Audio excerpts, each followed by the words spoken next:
एक बोलते हैं मोटिवेशन का, बात बताइए। देखो, मोटिवेशन के लिए हम आप सभी को इतना ही कहना चाहेंगे कि जब भी आप जिंदगी में कोई भी कार्य करते हो, ये गौर से सुनना, जब भी आप अपने जिंदगी में कोई कार्य करते हो तो उसे दिल से करो। दिल से करोगे तो उसका फल मिलेगा आपको। और अपनी सोच बहुत नीचे मत रखो।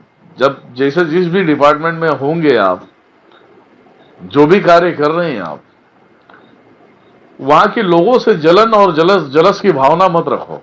जिस तरीके से आज यूट्यूब के ऊपर हो रहे हैं, एक दूसरे की टांग खींचने में लगे पड़े हुए हैं, ठीक है, तो ऐसे जलस की भावना मत रखें आप।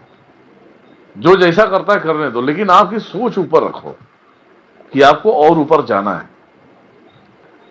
और ऊपर जाना है तो आपको अपनी सोच को बदलना पड़ेगा।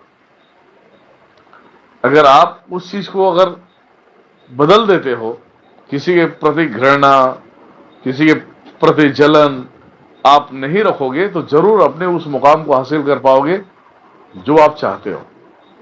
ठीक है, आगे चलता जाओ, पीछे मुड़ के देखने की आवश्यकता नहीं पड़ेगी। अगर जिस दिन ये आदत लग गई तो आप बहुत आगे जा सकते हैं, इसमें कोई दो राय नहीं।